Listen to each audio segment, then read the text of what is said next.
Sapi, teras putih, or brew coffee. vanilla latte. Nah, Piye kabar itu? baik. Baik. Alhamdulillah baik. Selama pandemi semakin baik. Semakin baik. Semakin baik. Kudu disyukuri lah ya. Oh Allah. Nah, Syukurlah iso kerja. nah jadi rak kerja sih kepepet maksudnya. Daripada kena PHK. Kepepet. Kalau yang pada belum tahu atau belum kenal sama Kunto, Kunto itu dulu anaknya Mas Timbul, tapi bukan dari istrinya Mas Timbul. Anak comotan. Anak comotan. Anak comotan, bener. Itu dulu mulai ikut Mas Timbul itu dari umur berapa? Aku ikut Mas Sekolah? Timbul itu SMP kelas 3. Libur lulusan SMP kelas 3. Dari SMP. Heeh. Itu pertama kali ikut dan langsung ikut Mas Timbul apa sebelumnya udah pernah dulu? Ikut kelasnya Mas Timbul yang di Padma. Oh, berarti itu pertama kali ikut dance Heeh. juga.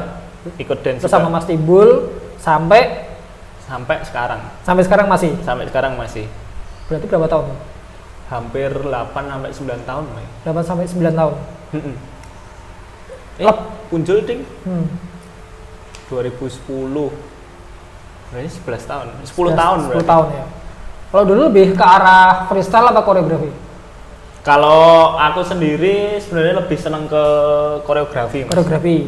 Nek freestyle yang ngono-ngono tok, paling mandek ya semifinal ngono tok. Beauty City. Aduh. Karena saya belum pernah merasakan menang yang berkali-kali. Lah iya. Jadi saya belum merasakan uangnya. Jadi juri ya, Angel. Jadi juri, nek juri dance sih jarang banget kan. Tidak pernah malah. Hampir tidak pernah. Jadi dari dulu lebih ke koreografi. Koreografi Ya, ikut koreografi. timnya Mas Timbul apa dulu punya tim sekolah apa punya tim sendiri? Dulu pertama tim sekolah. Hmm. Tim sekolah DBL ala-ala sing mbuh menangi sekondi kuwi ya toh. Oh, berasal dari DPL. DPL waktu udah SMP udah dari DPL. SMA. SMA kan aku masuk 2010. Heeh. 2010 terus akhirnya ikut DBL nyari-nyari temen. Mas Timbul nembung Mas Timbul sendiri. Mas Timbul bisa nggak kalau misal ngelatih sekolahnya Kalam Kudus. Soalnya waktu itu Kalam Kudus belum ada dance sama sekali. Oh. Jadi dance mau latihan dewe belum ada yang sampai ada gurunya ngono kuwi. Itu baru pertama kali itu. Baru pertama kali terus aku nembung sama Mas Mas Timbul. Timbul. Akhirnya dilatih. Terus menang. Ora. Mau kita Mas Timbul nek nyekel tim Kalam Kudus kita rak tahu menang. Ora tahu menang. Sekali tok di awal tahun itu. Sama tahun ketiga DBL. Tahun ketiga DBL ku. Tapi sempat palsu ijazah juga. Kok Sempat palsu raport. Kan kudune nunggak ra entuk. Heeh. Nah, pas kuwi aku kelas 3 kan SMA aku petang tahun ki. SMA aku petang tahun. Nah, pas kelas 3 ki aku sempat melu. Oh, kudune ra entuk. Kudune wis ra entuk. Sebenarnya dudu palsu sih. Kelalaian dari Panitia. pihak sekolah dan panitia mungkin. Iya. Kok aku iso klebu. Ya wis, akhirnya Iya mlebu. sih. Biyen aku ya malah tahu wis kuliah ngono melu lomba DBL karo Cube. Jadi tua-tua Bener-bener DBL. aku Cube Ambon Saka tua-tua mewakili SMA 11. Sumpah gue Sing protes Venca. malah koncone Murid-muridnya. Oh, malah murid-muridnya. Kan murid-muridnya main lho kayak wis tua-tua kok main. Soalnya juara telu apa piro diprotes. Diprotes. Coba nek ra juara. Lho iya. Coba nek mungkin ra diprotes. Mungkin ra diprotes. Makanya kue, ya itulah kelalaian dari panitia Dan- yang bermodalkan pendaftaran dari fotokopian. Salah ya fotokopian toh. Lah iya. Fotokopian wis ngono mau foto karo rapot. Ya Lah iya. rapotnya tenan. Heeh. Nek nyileng koncone. Lah iya. Dalaman ngarepe tok sing diganti kan iso. Kan ana Photoshop. Lah iya. Ada nih. Dan ya. Aku yang ngelepuke adikku kuliah wis tak Photoshop rapote. Bijine beda-beda. Iya dah. Bijine beda-beda. Itulah. Gunanya graphic designer. Iya, gunanya Photoshop. Nah, Skill pertama kali yang dibutuhkan dari Photoshop adalah memalsukan. memalsukan gambar. Itu. Terus dari SMA, habis SMA lulus kuliah masih dance. Kuliah masih dance. Masih di hip hop. masih di hip hop tapi semi masuk mulai merambah ke ranah lain K-pop. Ke K-pop. Ke K-pop. Waktu di dance itu, waktu kuliah timnya berarti ikut mana? Waktu kuliah ikut timnya Mas Timbul. Ikut timnya OO. Tetap timnya ikut OO. timnya OO. Timnya OO apa tuh? Ya sebenarnya kan dulu udah deket sama anak teman-teman Triple X juga, beberapa kali job juga sama Triple X. Akhirnya berangkat ke Jogja untuk kuliah. Ya wis mau kenale mau OO ya wis melune ya OO. Ya pokoknya melu tim apa melu. Wah, melu. Waktu itu juga OO kan masih Triple X kan, belum masuk ke SCC juga. Jadi ya wis lah ikut. Oke SCC tuh. SCC. Orang pantes kok rupane. Ora pantes soalnya kita dewe. Makanya gue katanya mencetak sejarah deh. Iya. Satu-satunya. Saya lagi Rizky ya. Rizky sih. Rizky sih. Betul nggak satu-satunya toh. Loh, nek Rizky kan half blood. Oh iya. Nek kan true blood. Ori. Nah. Orang kawin. Orang kawin. Nek Rizky ini kawin. Rambutnya ketok soalnya. Nah, ini kalau udah gede wis ketok loh. Wis undang-undangnya wis Tuh. Terus mulai masuk K-pop itu tahun 2014 berarti. 2014 itu udah mulai masuk K-pop. Itu langsung di Cookie Monster apa? Enggak, pertamanya itu 2014 aku sama OO dan teman-teman yang lain itu namanya ganti-ganti. Namanya ganti-ganti dance cover gitu. Ganti-ganti tim. Siapa aja itu awalnya? Awalnya ki apa ya? Aku lali akeh banget jenenge. Ono sing jenenge Papa, kuwi pas apa ya? Papa. Ono kok, ono macem-macem. Timnya jenenge macem-macem. Ono PAUD. Nah, itu proyekan buat kompetisi toh? Proyekan untuk kompetisi tapi orang-orangnya sama. Orangnya sama lah. Maksudnya orang-orangnya siapa aja? Orang-orangnya ada namanya Pak Agus. Bapak-bapak. Hah? Bapak-bapak. Celukannya emang Pak Agus. Oh. Tapi kan raine tua ya. Pak Agus jenenge aslinya siapa coba? Andrew. Hah? Undang-undangannya Pak Agus. Andrew Illusion. Gitu nih. Kok Andrew Illusion? Andrew Triple X. Iya deh. Kok Illusion? Soalnya jalannya kerja Illusion saya. Terus saiki kok Alvin. Seta Aditya. Mbak Seta kan pernah setim misalnya. Seta first step lah. First set up gitu. Saiki mbuh set upane wis ping piro. Kan persen pertama gitu. Terus baru gue ada Tirta. Dokter. Dokter Tirta. Terus terus masuk Rizky. Berarti Rizky termasuk sebelum Cookie Monster. Sebelum Cookie Monster juga Rizky termasuk Terus terakhir Dewi. Ngawali Cookie Monster? Mengawali Cookie Monster itu masuk tahun 2018 kalau nggak salah. 2018 sudah mulai pakai Cookie Monster karena setelah 4 tahun pakai nama nggak jelas gitu. Namanya nggak jelas terus pindah ke Suicide Squad. Suicide Squad itu apa lagi itu? Masanya Jadi kita mulai rembuk untuk udahlah menetapkan satu nama aja. Biar kedepannya sustainable. Maksudnya ada job, kenalnya ya satu nama itu terkenal, apalagi mau ke luar kota pun pakai satu nama aja, jangan ganti-ganti. Jadi mulai untuk membranding juga. Pakai nama Suicide Squad itu. Namanya pakai nama Suicide Squad itu. Berawal dari 7 orang Suicide Squad itu. Terus habis itu 2018 udah mulai kurang aktif di Jogja karena dia udah nikah pada waktu itu. Akhirnya ke Solo. Di Solo. Yang ke Solo siapa? Si apa kamu? nya. Ke Solo. Aku masih di Jogja. Masih Jogja. Aku dipasrai untuk megang tim. Nah dari sejak yang Suicide Squad itu. Suicide Squad. Karena ada beberapa insiden yang ada di Korea kayak semisalnya bunuh diri dan sebagainya, kita memutuskan untuk ganti nama karena kita berkecimpung di dunia K-pop, kita juga harus respect sama takutnya budaya dikira K-pop. satir. Ya, dikira seperti itu. Padahal nggak ada maksudnya. ke situ, tapi emang niatnya begitu. Niatnya begitu. Aslinya ya gara-gara nama Suicide Squad itu gara-gara pas kuwi film DC gitu. film Joker, Suicide Squad itu booming. Ya wis lah. Nganggo kuwi wae. Nganggo kuwi wae. Ben jenenge gampang ngangkat. Branding. Terus ganti nama. Ganti nama jadi Cookie Monster. Kenapa Cookie Monster?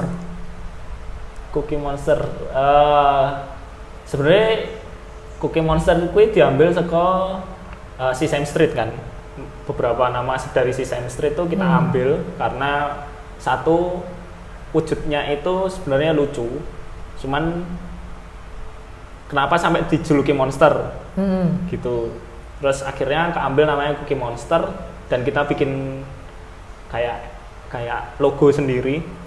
Logonya itu kayak monster tapi ning jero ki ono di dalam mulutnya monsternya itu ada orang kecil gitu. Oh. Jadi kita menunjukkan jati diri kita itu oke, ini loh di bawah panggung kita tuh lembut kayak cookies. Cuman kalau di atas panggung kita bisa jadi monster yang siap ngalahin filosofinya itu. Seperti itu. Okay. Jadi ada dua bentuk di dalam satu logo itu. Berarti Cookie Monster yang pertama itu anggotanya 7 orang dari Suicide Squad itu.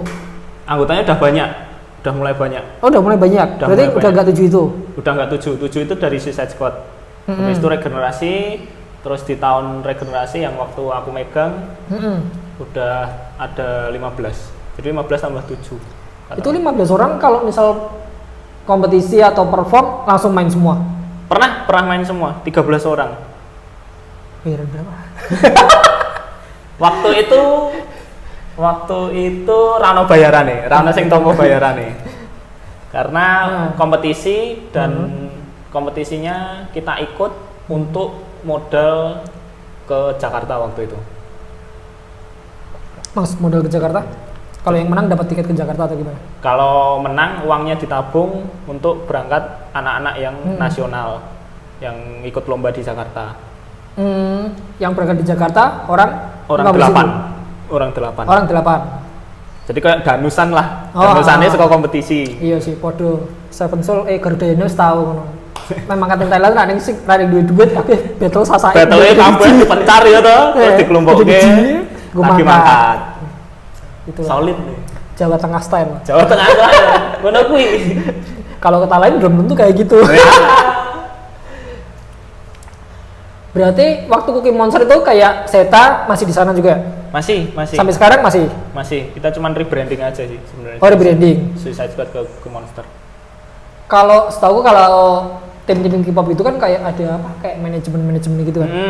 Cookie Monster juga ada nggak? Nggak ada manajemennya. Nggak ada. Independen gitu. Soalnya kadang kayak aku dengar cerita kayak anak-anak K-pop Semarang, tim ini, oh itu ikut manajemennya ini. Nah, iya. Katanya sih biar mirip-mirip kayak mirip di Korea, tapi emang harus kayak gitu. Sebenarnya karena kita orang-orang rebel ya Mas ya. Aku Rizky kan orang-orang rebel. Maksudnya ono manajemen. Satu tim sama Fiat gitu. Hah? Satu tim sama Fiat. Rebel. Terus karo Amer ya toh. Itu kita nggak mau ribet sih. Kita karena tujuannya pengen have fun di K-pop ya wis lah rasa ribet, rasa ono potongan 10% untuk manajemen atau 20%. Oh, mesti dari manajemen ntar bakal ada potongan-potongan kayak gitu juga. Sepertinya ada deh. Tapi aku rak mudeng ya. Tapi aku nggak tahu untuk kehidupan dance cover team yang di bawah manajemen itu seperti apa, aku nggak tahu. Belum pernah ngicipin juga. Belum pernah. Dan nggak pengen juga. Meh gawe pun ya walaupun kuwi iso dadi cuan ya. Tapi ya enggak lah, membatasi orang untuk have fun dalam hobinya itu rasanya kayak iya. Udah membatasi. Niatnya orang mau have fun malah dihastelin. Nah iya, wis have fun kon ngerangkak ya toh. Di Blokoto. Nek salah disalah-salah ke. Dadi manajemen slave kowe engko. Iya. Terus itu korporat slave nih. Manajemen slave. Terus kalau selama di Cookie Monster pernah juara nasional juga? Untuk Cookie Monster udah 2 kali juara nasional. Yang pertama itu di Jakarta, juara 2 acara apa? Changwon K-pop World Festival. Itu kayak Hallyu Festival gitu? Jadi itu kayak acara yang pertama ada prelimnya. Prelim lewat video, nanti diseleksi, akhirnya masuk final dikirim ke Jakarta semua untuk tanding lagi di satu big event gitu, big event. Tandingnya sama seluruh Indonesia. Ya, tandingnya sama seluruh. Yang juriin orang Indonesia juga apa? Yang orang juriin Korea? tiga-tiganya orang Korea. Tiga-tiganya orang Korea. Orang Korea. Orang yang berkecimpung di dance cover atau Dance, di ya. Ah. Satu dance itu kemarin tuh kalau nggak salah back dancernya Rain. Rain K-pop, terus ada kayak penyanyi aku gak kenal tapi sopo. Satu tuh kayak salah satu staf kedutaan besar Korea untuk Indonesia. Oh iya, berarti bener-bener worth it lah. Itu acara tahunan sebenarnya. Oh, emang acara gede ya berarti? Emang acara gede yang setiap tahunnya diselenggarakan 2 kali, tapi beda-beda apa ki jenenge, lembaganya beda-beda. Gitu. Lumayan sih. Itu salah satu acara yang bertahun-tahun kita incer tapi nggak dapet. Itu yang dari Janusan tadi itu berangkat. Itu berangkat. Juara 2. Juara 2. Ngalahin Jakarta, Bandung. Juara satunya? Juara satunya Jakarta, tapi Jakarta kan timnya akeh. Nah, waktu itu salah satu tim Jakarta yang besar itu bisa kita kalahin. Mantap. Wih, achievement sih. Terus yang Kan kedua, tidak, kan itu yang pertama. Yang kedua? Yang kedua itu lomba online, tapi pas itu saya enggak ikut. Pas udah masa pandemi ini apa? Udah masa pandemi. Udah masa pandemi, ikut itu kalau nggak salah acara yang awal ini kan udah ada beberapa yang menang nih, dikumpulin jadi satu, ditandingin lagi. Akhirnya acara kedua itu juara pertama. Oh, itu juga tingkat nasional juga berarti? Nah, tingkat nasional juga. Jurinya dari Korea juga? Jurinya dari Korea 2. Oh iya, worth it. Itu jurinya kalau nggak salah salah satu manajemen di Korea juga, manajemen besar di Korea. Aku lupa namanya manajemennya. Kalau ini di tingkat nasional itu, kalau boleh tahu, hadiah kalau menang kompetisi sampai berapa? Maksimal hanya 5 juta. Seriusan? 5 juta buat satu tim? 5 juta buat satu tim. Pendaftaran? Enggak ada. Enggak ada. Pendaftarannya 5 enggak juta ada. satu tim? 5 juta satu tim. Tapi nggak ada plus-plusnya kayak misal biasanya ada kayak merchandise apa atau merchandise-nya ada. Dapat sponsor ntar tiket buat terbang ke Korea apa gitu nggak? Enggak kalau itu. Nah, yang juara 2 itu semisal kita bisa ngeraih juara 1 itu sebenarnya bisa diberangkatin ke Korea. Ada golden ticketnya. Gitu. Ada golden ticketnya untuk ditandingin lagi untuk seluruh dunia gitu. Tapi itu kalau misal juara 1. Misal juara 1, kalau misal berangkat ke Korea itu cuma dapat slot di sana apa semua akomodasi? Semua akomodasi ditanggung dan ikut sebenarnya. Dan dapat workshop di sana. Bahkan kalau bisa waktu itu tahun-tahun sebelumnya malah ketemu artisnya sekalian. Ya lumayan juga ya, tapi ya kalau misal cuma juara 1 5 juta tapi dilalah di rang 8 model latihan dan lain-lain. Iya. Tapi kalau misal hadiahnya nggak terlalu gede, efeknya setelah menang itu ada yang bisa dijadiin duit nggak? Efeknya ada, maksudnya efek jangka panjangnya sebenarnya kita dapat itu, wong marketing mungkin ngomongnya traffic ya, trafficnya lumayan kenceng, jadi kayak ke blow up juga sih, karena waktu acara pasti ada media-media yang ngeliput kan, entah dari media Bandung, Surabaya atau bahkan medianya yang bikin event itu kan ngeliput, terus akhirnya di blow up di YouTube, wah ini ternyata dari Jogja toh. Soalnya Jogja itu baru 2 tim yang bisa menang di nasional. Cookie Monster sama? Satunya itu dulu waktu timnya OOH. Timnya OOH itu menang juara 2 tahun 2000 berapa ya? 2012 kalau nggak salah. Oh, udah lama banget ya. Nah, 2012 akhirnya disusul sama Cookie Monster juara 2 lagi. Nah, habis itu yang online itu. Yang tim-tim lain di Jogja merasa kobong mungkin. Aku senangnya adalah tim-tim Jogja merasa kobong, akhirnya mereka submit ada lomba nasional, submit dan akhirnya ada yang juara juga. Itu namanya koin itu juara 3. Terus habis itu disusul Kimonster yang juara 1 itu. Mantap. Terus kalau aku lihat kan kebanyakan anak-anak dance cover K-pop kan malah sering ini kan bikin video-video konten buat Instagram, terus buat YouTube. Itu tuh sebuah emang culture-nya buat dance cover kayak gitu, atau mereka yang buat coba cari spotlight, atau mereka dari situ bisa dapat duit? Kalau ads aku rasa nggak bisa. Kalau ads karena kan copyright kan. Iya, copyright kan, maksudnya copyright. Cuman kalau dari omongan beberapa anak-anak dance cover yang di sana itu, mereka seneng karena wah udah ada wadah YouTube. Akhirnya aku bisa punya stok video yang bisa ditonton sama orang banyak. Cuman sebatas itu aja. Jadi lebih ke cari spotlight ya. Cari spotlight, terus ya mungkin bentuk dari latihannya anak-anak untuk kompetisi-kompetisi berikutnya. Kayak gitu sih. Oh, kayak gitu. Kalau fanbase-nya sendiri, kalau kayak Demam K-pop kan booming banget nih. Kayak kadang misal ada K-pop dance cover kompetisi gitu, lagunya mulai nggak tahu itu yang joget bagus apa enggak, tampangnya kayak gimana, yang penting ikut teriak ikut nyanyi. Kan kayak gitu animenya. Nah, fanbase-nya itu kalau misal ke Cookie Monster perilakunya gimana? Kalau untuk fanbase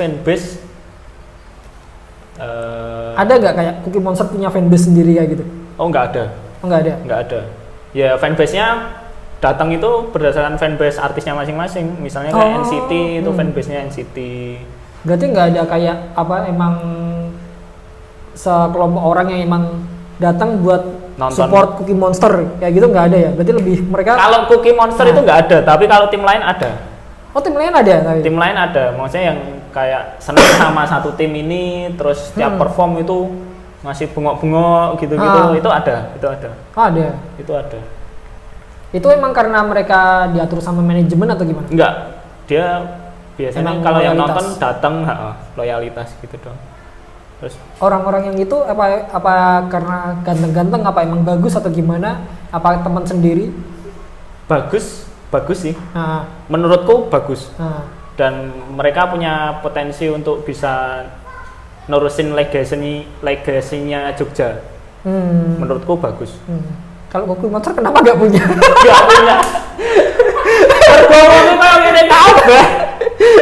Buat apa ada fanbase? Wong nek lunga ning jaba sendal jepitan, mulai koloran. Tapi kayak misal kayak di hip hop, istilahnya kayak attitude cara berpakaian itu kan kebawa ke sehari-hari kan. Misal anak hip hop kalau keluar ya stylenya kayak gimana, pakai sneakers dan lain. Kalau anak-anak dance cover kayak gimana? Apa mereka berputar balik? Ada sih. Atau emang yang ke influence sampai ke keseharian gitu, sih. Tetap pakai tindik panjang-panjang gitu. Ada juga gitu. Rantainya tekan kiri. Topi sing ikine dawa. Ada. Banyak yang terinfluence sampai kehidupan sehari-harinya. Bahkan sampai tontonan, sampai makanan itu juga ada. Sampai sih. Makanan ada. Ngikutin makanan Korea gitu. Jadi hampir mendino panganannya kimchi, ngono kuwi, tteokbokki. Nek bosan ya golek kimcil. Nek rodok buntut, nah kuwi golekane kuwi. Tapi saya tidak. Masa? Saya karena tidak. on cam. Ora, saya tidak. Iya, nang baik-baik. Karena sudah ada yang jaga. Ya Jit ya. Kok dikat. Terus kayak misal orang-orang yang sampai ke bawah keseharian itu mayoritas apa minoritas? Kalau untuk orang-orang yang terjun di dunia K-pop, aku rasa mayoritas. Mayoritas lah gitu. Kalau kamu? Saya termasuk yang mana? Rambut Term- sudah berwarna-warna. saya termasuk yang hanya mengikuti alur saja. Ikuti alur. Alur general maksudnya, alur umum. Maksudnya Kok tai kintir. ngalir, Ngalir. Mbah muarane ning ndi. Iya, penting atut. Kayak gitu. Iki amarga take video sih. Take video iki wis rambutnya semene kudu dipotong semene. Mana eman toh? Nah, sak yuda kuwi. Lah, Dawane malah. Serius, dawane. Asal Tak itu potong. nah. Terus iki dunia masalah per-K-popan. Kalau kelas K-pop, Mm-mm. menurutmu gimana masalah kelas K-pop? Itu kan kalau aku bilang kalau itu sasaran empuk. Soalnya kalau aku lihat perbandingan orang ikut kelas dance hip hop, Daripada K-pop kelas b-boy dan kelas K-pop jelek. lebih banyak Kelas K-pop. K-pop. K-pop itu bisa misal kuota buat 20, besok masih teko 30. Nah, ngasih Cah orang hip hop besoro sisan. kuota 20 sih teko 5 maksimal. Meneh b-boy kuota 10 sing teko 1. Nah, iya. Itu gimana menurutmu? Jadi sebenarnya kalau ditarik kalau kita flashback dan menarik benangnya itu kan sebenarnya culture hip hop kan lebih duluan daripada culture K-pop tuh. Iya, dan setahu sih K-pop itu lahir karena culture hip hop yang dibawa ke Korea. Ya, terus dicampur sama dikemas tradisional, iya, Dikemas sama Korea ulang. jadinya K-pop itu. K-pop gitu. Apa ya? Mungkin karena kalau ini pendapatku ya, mungkin karena hip hop hanya beberapa orang yang kayak nututi culture hip hop itu cuman beberapa orang, jadi nggak bisa sampai ke orang-orang awam. Sedangkan K-pop sekarang orang awam mana yang nggak tahu K-pop? Iya. Jadi meh kui iso joget apa ora? Banyak tau menemukan Iya. bahwa kui iso joget tenanan apa ora kan? Wah, ono kelas K-pop pengen terus akhirnya melu. Ngono tok. Iya Cuman sih. kalau hip hop mungkin karena udah lama banget dan hanya beberapa orang yang mengikuti sampai hip hop terdalam. Gitu-gitu sejarahnya hip hop dan sebagainya. Ya mungkin hanya orang-orang yang benar-benar terjun ke dance baru tahu hip hop itu Iya. apa. Kalau dibedah lagi, apa sebenarnya gara-gara ini ya? Kalau K-pop kan media entertainnya lebih luas dan Iya. lebih fleksibel. Iya. Kayak misal lagu-lagu K-pop itu nggak harus strict yang harus ada rapnya, kan nggak semuanya kan, walaupun ada beberapa juga. Terus nggak harus yang selalu hip hop, kadang ada yang lagunya lebih ke pop, Iya, ke pop. kayak gitu juga. Terus kalau sedangkan hip hop itu menurutku aku juga pelaku hip hop, mungkin karena anak-anak hip hop itu menurutku pribadi gara-gara terlalu saklek juga kali ya. Saklek kalau hip hop ki ngene iki. Itu permasalahan di Indonesia.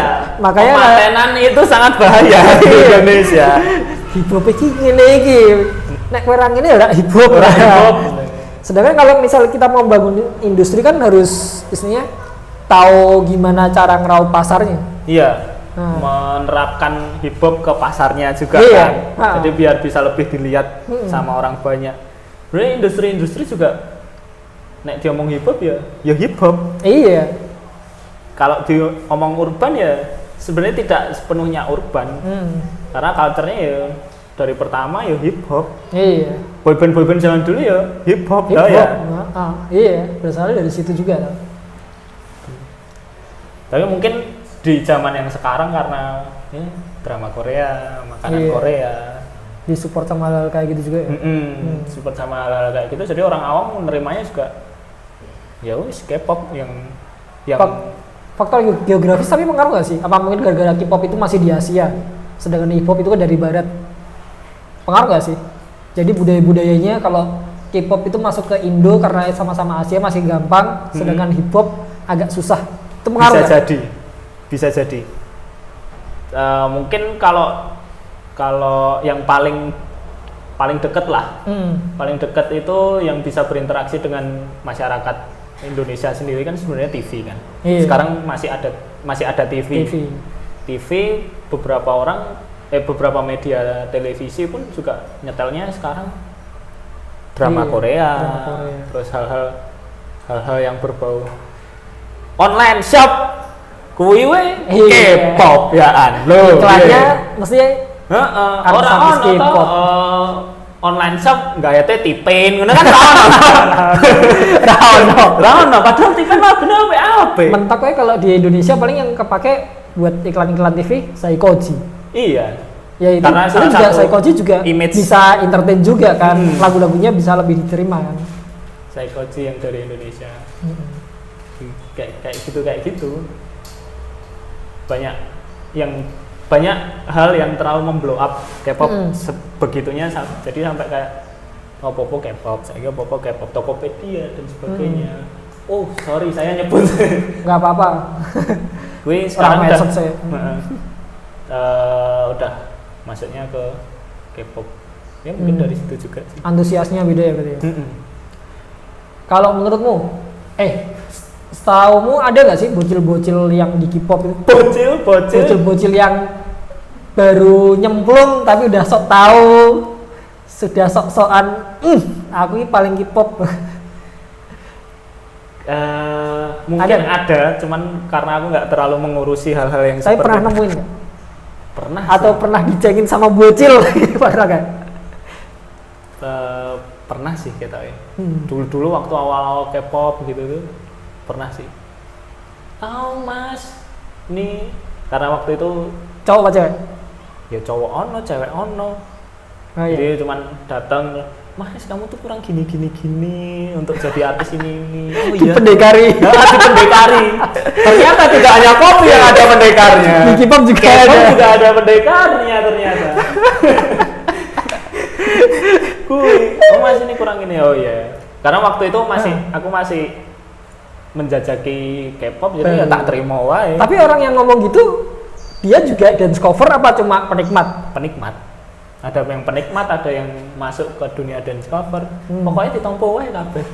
Urusan itu iya atau benar atau salahnya itu ya. Tapi habis itu minta foto ra? Biasanya sih ngono. Minta foto.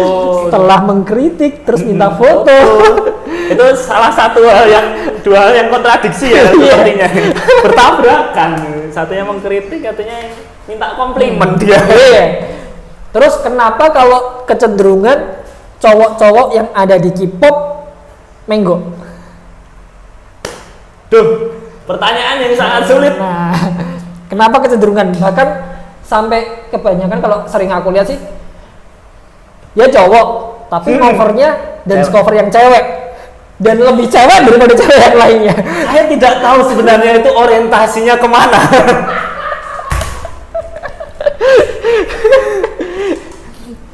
Apa ya? Duh, angel banget tahu jawab ini. Mungkin Rizky bisa menjawab ini karena dia dulu menggo. Oh, Rizky menggo dulu. Rizky menggo biasa. Oh. Sorry ya Rizky. Jangan-jangan istrinya buat kedok doang. Mungkin. Biar kelihatan normal. Mungkin. Itu kan makanya kalau sama Rizky kan anaknya itu punya ibu dua, satunya bunda, satunya mama. Bunda Rizky dan mama Kumala. Apa ya untuk panggil bapak kalau waktu di kantor aja gitu. Nah, kayak ngono suaranya mangan exhaust ya. Lagi iso nglokor gitu. Untuk itu sebenarnya kalau melihat di dunia dance cover sebenarnya banyak sih. Entah kenapa kayak malah ngovernya cewek. Itu yang masih sampai sekarang aku bertanya-tanya. Padahal nek kowe lanang ngover lanang kuwi bakal akeh fansin loh. Iya. Soalnya rata-rata yang menggo itu malah yang tampangnya oke lah. Tampangnya oke dan jogetnya juga oke. Jogetnya oke. Terus beberapa menurut pengamatanku beberapa yang mungkin cross gender covernya itu malah orang-orang yang malah pendiam. Oh malah yang pendiam. That's a fact. Malah banyaknya pendiam. Jadi misal di atas panggung bisa wah oke gitu. Banyak teriakan, tapi di bawah panggung aku lihat sih kayak orang yang justru malah pendiam, yang cuman bisa ngobrol sama teman cewek deketnya. Mungkin background ya, aku nggak tahu di belakangnya dia ada apa, masalah apa dan sebagainya, aku nggak tahu. Cuman maybe itu bisa jadi salah satu faktor kenapa dia kayak gitu. Iya. Salah satu alasannya ya. Salah satu alasannya. Tapi ada juga nggak anak K-pop yang dia emang kalau di panggung cowok jadi cewek, tapi itu just act profesional. Waktu turun panggung ya udah dia jadi cowok straight. Ada nggak? Pernah nemu nggak yang gitu? Dia kalau tiap cover dia selalu perannya jadi cewek, tapi sebenarnya dia normal. Waktu turun panggung ya udah dia normal, jadi dia sendiri. Aku mengkernyitkan dahi. Sepertinya Jogja jarang banget itu. Aku mengkernyitkan dahi. Kalau ada pasti ada. Yang maksudnya di atas panggung jadi cewek terus di bawah straight tuh aku rasa tetap ada. Tetap ada ya? Dari sekian banyaknya dance cover pasti ada. Pasti ada sih. Cuman mungkin karena aku tidak terlalu menggagas hal-hal yang seperti itu, jadi mungkin kurang tahu. Kalau di Kuki sendiri, selain Rizky yang menggo siapa lagi? Aku tujuannya di mana ini? Kan tadi kan udah jelas kalau Rizky dia multi tafsir.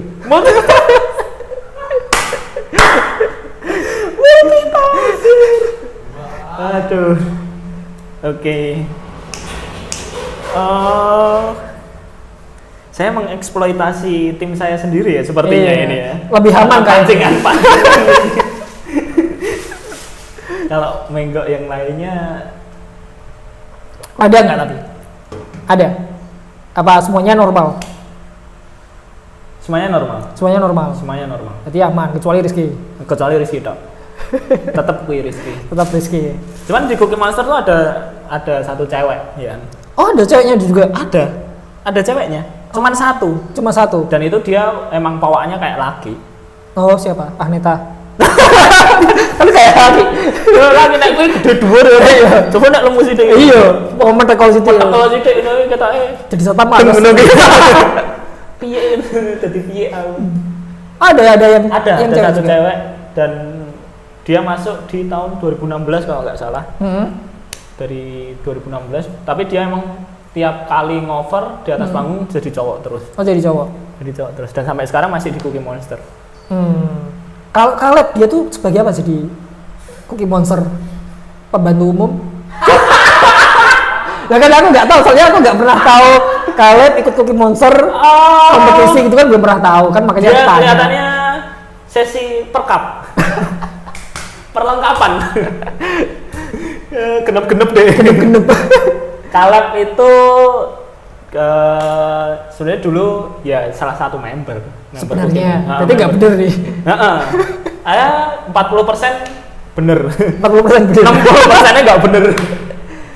Kalau Caleb itu sebenarnya salah satu member dari Cookie Monster juga. Itu masuk kalau nggak salah 2018 akhir deh kayaknya. Oh, berarti baru. Salah satu acara K-pop di Solo dia ikut sama Cookie Monster. Waktu itu ngover NCT dia pertama ikut. Itu setelah dia sama Big Blood Red atau setelah berarti setelah dia dikeluarkan. Bode ini mengeluarkan apa dikeluarkan apa? Ya semono ruwet lho. Uripmu sangar. Iya, sangar. Kowe apian. Apik tenan. Mas Caleb. Mas struggle-nya itu benar-benar A1 ya Caleb. A1. Respect to Caleb. Pray for Caleb. Ana hashtag.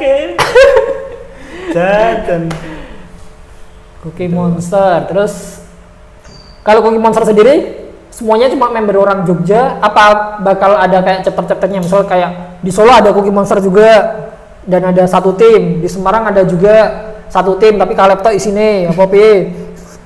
Sedang dibuatkan untuk chapter Jogja, chapter Solo, chapter Semarang.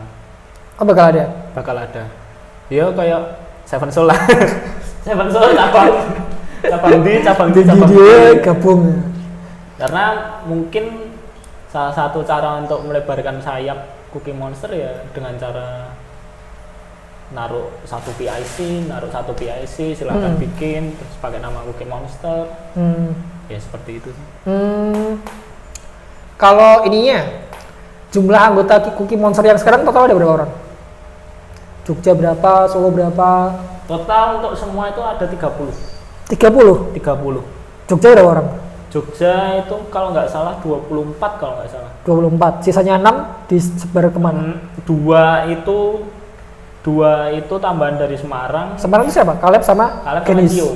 Oh sama Cio. Oh berarti 31 berarti tambah Ganis. Semarang itu Ganis, Cio. Kaleb nggak dihitung?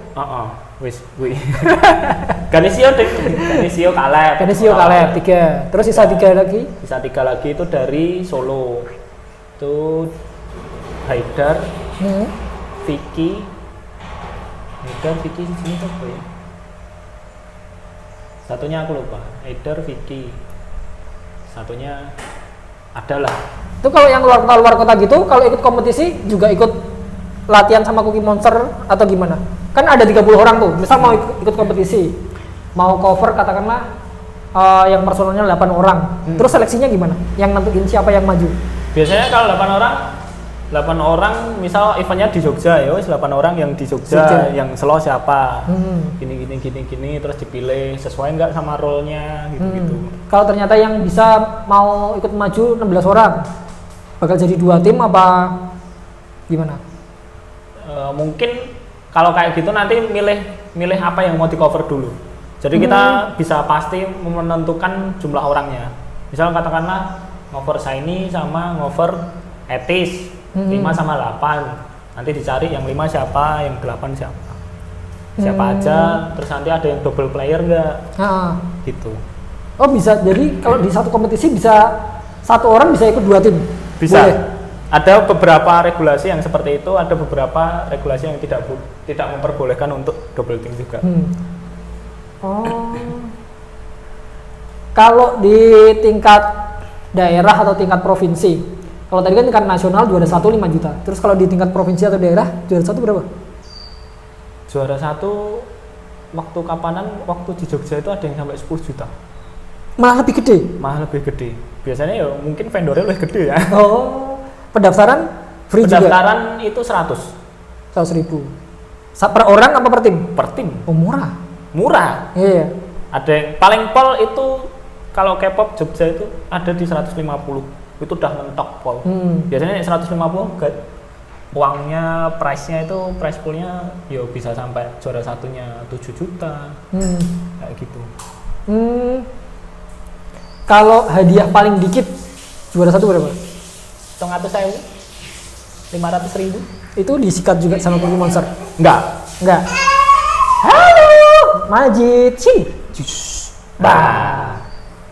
Mama ngapain tuh? Oh, mama ngapain? Mama cuci muka maskeran. Pakai kacamata. Pakai kacamata. Iya. Ding. Ngaca dulu sana. Alah, ngelotrok. Selain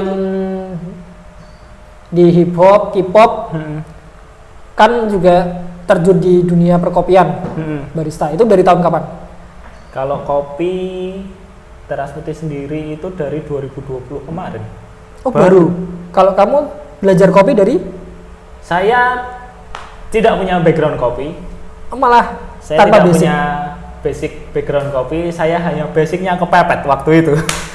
Berarti mulai Teras Putih tanpa basic sama sekali? Tanpa basic sama sekali. Terus gimana ceritanya? Itu ada bulan Januari 2020 itu kan udah masuk tuh kabar pandemi. Pas pandemi berarti? Hotel gue. Bukan aku.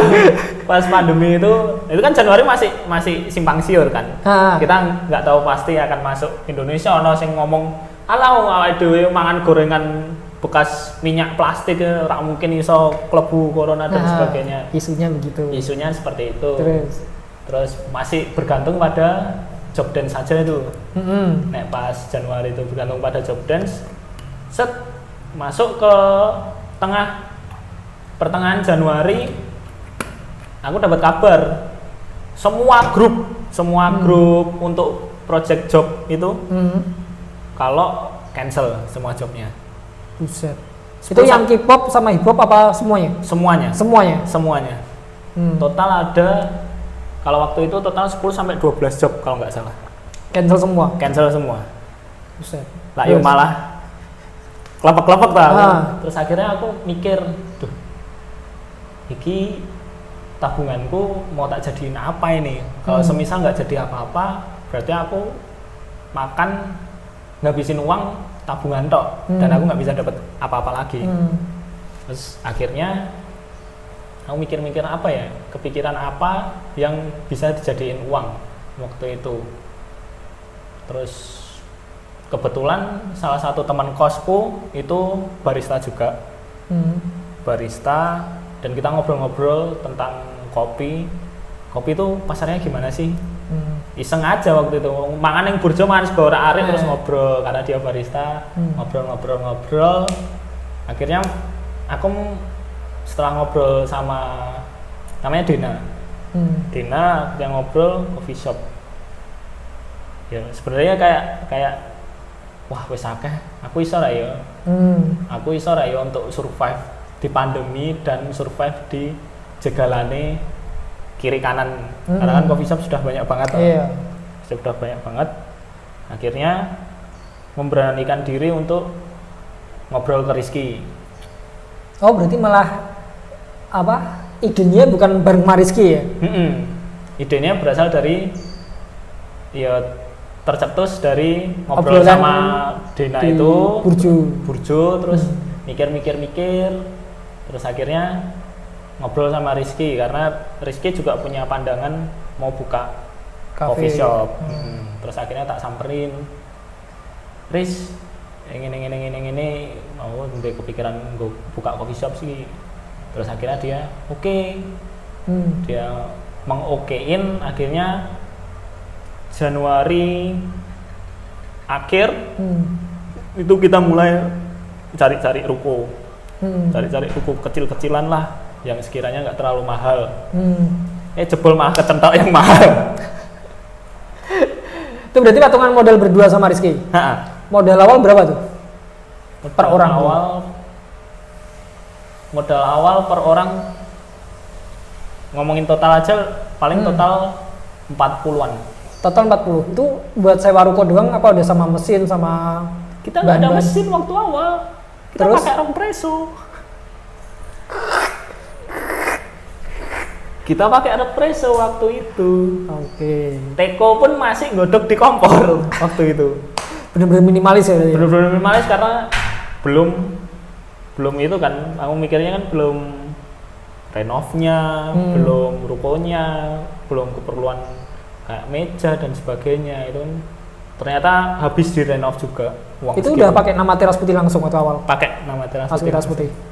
Akhirnya ketemu ruko yang di daerah Merican itu. Di Merican itu berjalan 8 bulan dengan ya ala kadarnya banget. WC sehono corone dan sebagainya. serius. Mungkin yang ke Teras Putih yang lama mungkin tahu kondisinya. Tapi sekarang masih ada? Masih ada. Yang Teras Putih yang itu? Yang Teras Putih yang Jogja masih ada dan sekarang udah renov juga. Udah nggak ada coronnya? Udah nggak ada coronnya. Namanya laler. Jadi Jogja sekarang ada berapa cabang? Masih satu yang utama, terus yang Semarang ini. Buka yang Semarang. Kalau yang Semarang itu juga buka cabang mandiri apa kerjasama? Kolaborasi. Kita kolaborasi sama Kalis Donat itu ya ngobrol-ngobrol. Akhirnya buka di Semarang karena kolaborasi itu juga.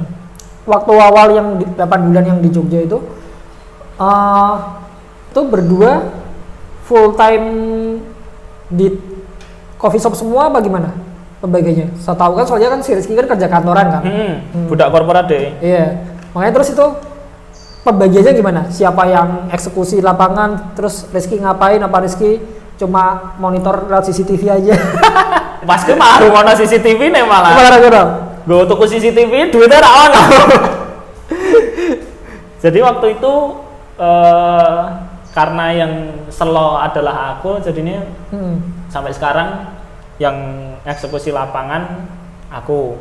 Untuk Rizky itu sebenarnya kayak bisnis development-nya. Jadi gimana untuk ngedevelop bisnis ini biar bisa buka cabang, terus networking gitu-gitu untuk bisa beberapa orang mampir ke Teras Putih, lebih ke bisnis development-nya. Terus kalau aku lebih ke financing sama operasional. Nanti yang Kumala juga ikut turun tangan. Kumala itu lebih ke marketing plan dan strategi. Seperti itu. Kalau anaknya Rizky? Apa? Katanya dari Rizky. Kalau anaknya Rizky itu bagian ngurusoi bapaknya. Terus kan itu kan awalan modal berdua tumbuh jadi satu.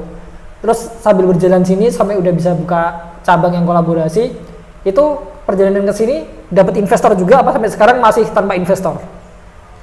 Untuk yang nanti terakhir kita Jogja mau buka satu lagi itu dapat investor. Oh, dapat investor. Berarti yang sampai ke tahap ini nggak pakai investor? Masih sendiri, independen. Sangar berarti. Ya sangar sih. Masih struggle. Sebenarnya sama yang Kalis ini juga sistemnya ya kayak separuh-separuh sih.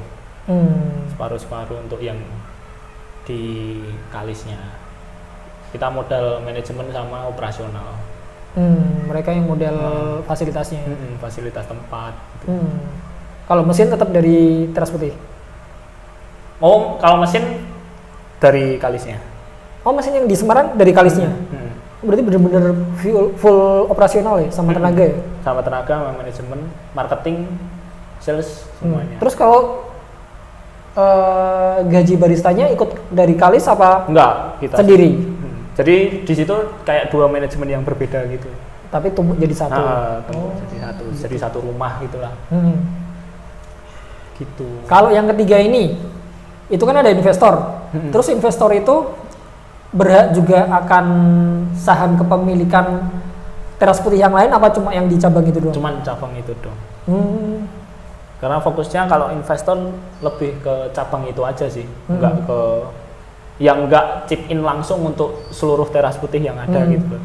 Jadi kalau dia modalnya chip in-nya untuk satu cabang aja ya berarti saham kepemilikannya untuk satu cabang itu. Itu tapi full, kalau full kan jadinya franchise. Itu franchise apa cabang? Cabang sih. Swakelola. Swakelola itu gimana? Swakelola ya kayak investor chip in, kita yang manajemen. Oh, berarti dia investor pasif ya? Investor pasif. Jadi cuma naruh uang aja, kita yang jalanin, mereka dapat return berapa gitu? Dapat return sama laporan-laporan report yang ada. Gitu. Mantap. Buat kalian yang belum nyoba kopinya Teras Putih, nih kan? Cobain. Yang di Semarang di jalan mana? Di Jalan Singosari Raya nomor 47 itu jadi satu sama Kalis. Itu juga kalian bisa makan donat viral. Donatnya enak. Kopinya silahkan ya coba sendiri. Masa aku ngomong kopinya enak? Kopinya enak. Donatnya enak. Ini bisa nggak tahu enak apa enggak. Bisa diminum yang jelas. Bisa diminum juga. Ini makan donat sama minum. Bisa juga. Kultur kopinya. Bisnis tai kintir. Ngetut ke tren. Tapi lumayan toh. Apa? Lumayan toh. Ya sebenarnya kalau buat masalah income nggak ngitung sih. Aku sebenarnya kayak kenapa bikin kultur kopi ini, targetku sih bukan buat cari profit, tapi lebih ke branding sih kan. Branding. Kultur kan udah lama banget nih meredup. Nah terus mikir strategi cara biar naik lebih gampang apa, ya udah lewat jualan kopi, ya udah. Jadi sharing profit sama Yuda, aku nggak minta profit, aku cuma minta balik buat modal aja. Oh. Kayak gitu. Tapi tidak menutup kemungkinan kalau semisal ini pun rame bakal jadi Bisa jadi. passive income kan? Bisa jadi. Nah. Kalau sekarang sih aku nggak ambil sih. Belum ambil. Soalnya kalau aku targetku kalau suatu saat sih kalau misal berhasil, kalau punya tempat, pengennya sih bikin apa ya? Kalau aku bilang bukan working space juga, tapi cultural space. Jadi tempat anak-anak nongkrong di mana di situ. Komunitas. Ada tempat buat studio, buat nongkrong di kopi, atau buat stand-stand buat jualan produk lokal kayak gitu. Lebih ke bisa disebut creative space nggak sih? Kalau creative space terlalu kaku sih. Terlalu Karena creative space kan biasanya orang datang duduk mikir. Oh, Kalau ini nggak lebih santai. Lebih. Ini lebih santai, kalau datang aja. Kayak gitu. Lebih ke kayak konsepnya sebenarnya kayak klub malam. Tapi lebih ini buat siang. Buat day club. Bukan buat malam. Yeah. Kalau malam kan minumnya biasanya minum alkohol. Kalau ini enggak, lebih ke kopi. Revanol. Jadi kalau misal habis kecelakaan ke klub malam biar cepat sembuh. Biar cepat sembuh. Corona kan ombene kudu alkohol. Biar logoan kayak. Jadi minumlah alkohol sebanyak-banyaknya. Dengerin kata orang tua. Dengerin Minum kata bareng orang tua. Baru kuwi ono regulasi. Alkohol dilarang. Boy. Mungkin itu buat yang tanpa label. Oh iya, tanpa cukai. Kayak ciu gitu tanpa label. Kalau kayak Amer anggur merah nggak mungkin. Labelnya udah orang tua nggak mungkin. Masa berani sama orang tua? Iya, nggak berani lah. Ya berani. Itu sih tadinya emang kayak buat blow up lagi aja, kayak kan udah sempat mati lama kan. Dari kultur dulu media, terus sempat switch ke clothingan, terus pindah lagi ke event organize, terus gara-gara pandemi ini mati, terus balik lagi ke media, mulai bikin YouTube lagi, terus kayak desain masuk juga di lini produknya. Apa? Desain? Enggak sih, kalau desain itu pribadi sih. Pribadi ya, lebih ke pribadi. Lebih ke personal. Kalau kultur sebenarnya kayak wadah buat uji coba apa aja sih. Karena dulu mau bikin clothingan, coba dulu di Kultro. Kalau udah berhasil baru terapin bikin brand. Mau bikin, jadi project uji coba sebenarnya dilakukan di Kultro. Makanya duit campur-campur. Podcast ono, kopi ono, clothing ono. Media latihan sing ra ono salahe. Nah. Kenapa nggak lanjut clothing lagi? Saya dengar Kultro Clothing dulu cuannya gede. Bakal ada lagi. Dulu sih sempat aku shut off. Karena dulu kan waktu clothingan kan aku jalan sendiri, Kultur masih sendiri. Terus kan mulai banyak orang yang masuk. Tuh dulu sih mikirnya, ya udah clothingan aku tutup biar adil, biar anak-anak ini kan ngerasanya nggak tak manfaatin buat kerja. Karena dulu kan aku modal sendiri, mikirnya biar nggak ada kesenjangan sosial aku matiin. Biar yuk kerja sama-sama. Karena dulu anak-anak yang gabung itu kalau mau tanam modal juga nggak mau, mereka dasarnya nggak punya duit juga. Sedangkan Kultur kan non profit organisasi. Jadi kalau mau feedback ke komunitas ya yuk, kalau pas dapat duit ya dapat, kalau enggak ya wis. Nah, makanya kalau ntar kayaknya mereka kerja banyak tapi yang dapat duit aku kan ntar kesenjangan sosial. Makanya dulu aku matiin, bikin brand sendiri biar setara. Tapi karena sekarang udah mulai sendiri lagi, malah aku nyalain lagi. Karena anak-anak nggak tahu kemana. Dari non profit jadi diceklekin lagi sakarnya, jadi online lagi. Iya, jadi kayak gitu sih. Nah, ntar paling anak-anak kalau mau ada yang gabung lagi, ya paling aku tekanin mau ikut in charge di clothing juga apa enggak. Kalau iya, ya patungan modal juga. Jadi biar haknya sama. Kayak gitu. Biar adil. Pusing. Corona meningkatkan power kita dalam kepepet ya. Iya. Memaksa kita. Gelem ra gelem kudu kreatif. Nah ya teras putih ya suka kepepet ya. Terima kasih Corona. Terima kasih Corona. Kita bisa berkembang. Anda memunculkan kreativitas baru. Iya, dengan cara menekan kesetresan kita. Tuh. Teras putih rame terus walaupun Corona. Waktu awal-awal lumayan rame. Terus kalau ngelihat dari grafik laporan itu sebenarnya bagus, banyak yang interest dengan produk produk-produk teras putih. Dan teras putih kopi yang kita desain sedemikian rupa, jadi sedemikian rupanya itu apa, kopinya ini rasa buah-buahan sama rempah. Jadi kita mencoba untuk mengambil pasar yang baru itu, terus sama mencoba untuk mengambil pasar cewek yang mungkin cewek itu nggak suka kopi yang terlalu pahit kan. Iya. Makanya kita lebih ke buah-buahan dan rempah untuk menyeimbangkan rasa. Kalau awal-awal lumayan banyak sih, antusiasmenya lumayan oke.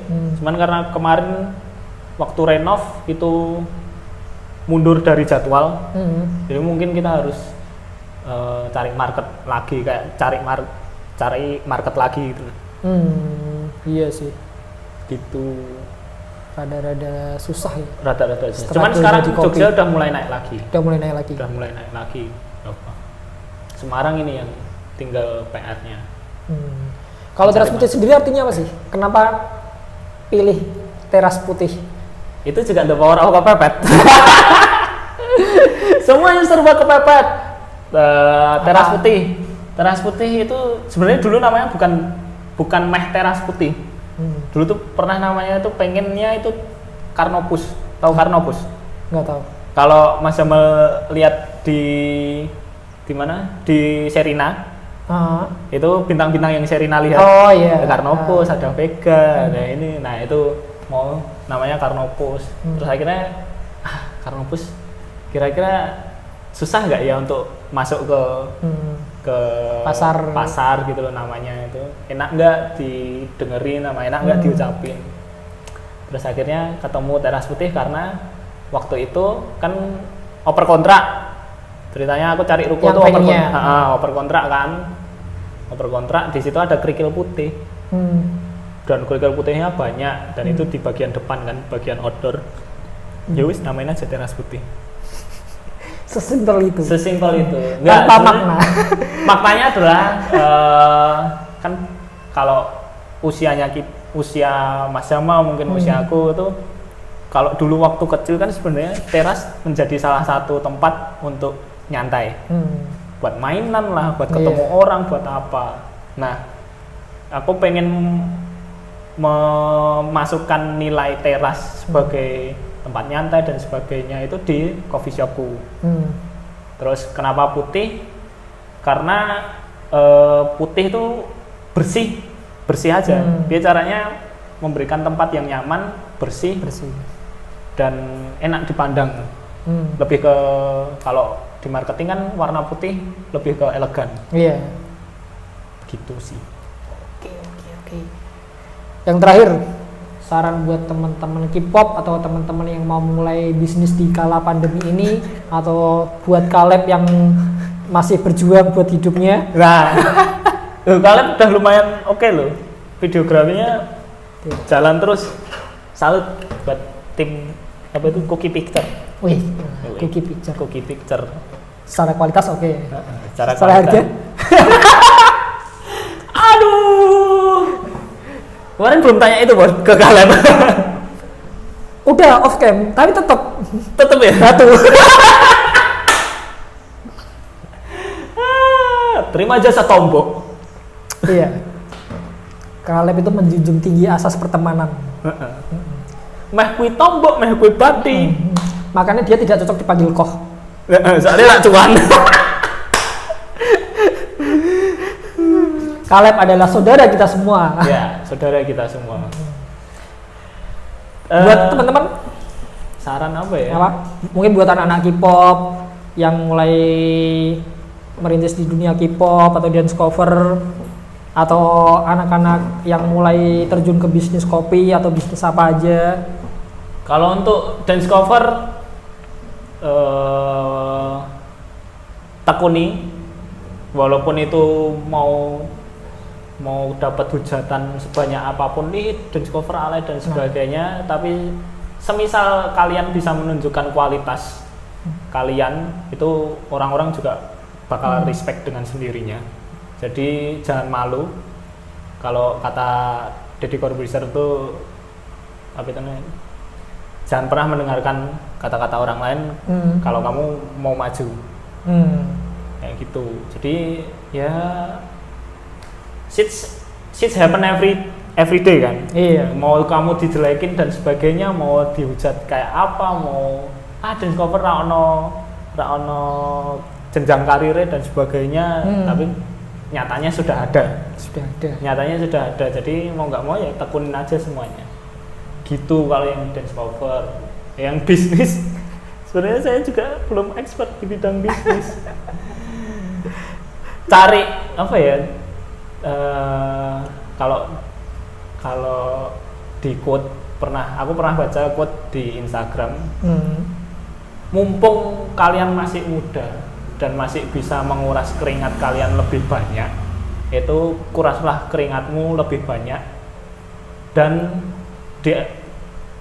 di umur tua nanti kalian tidak akan mengeluarkan banyak air mata karena penyesalan.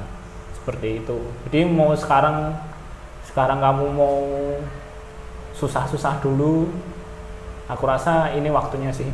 Karena kalau bisnis di corona itu semua bisnis itu sebenarnya baru ada di pengkolan bareng-bareng. Iya. Di pengkolan bareng-bareng. Nah, ini memang benar-benar saatnya untuk kamu balap brand-brand besar sih. Iya sih.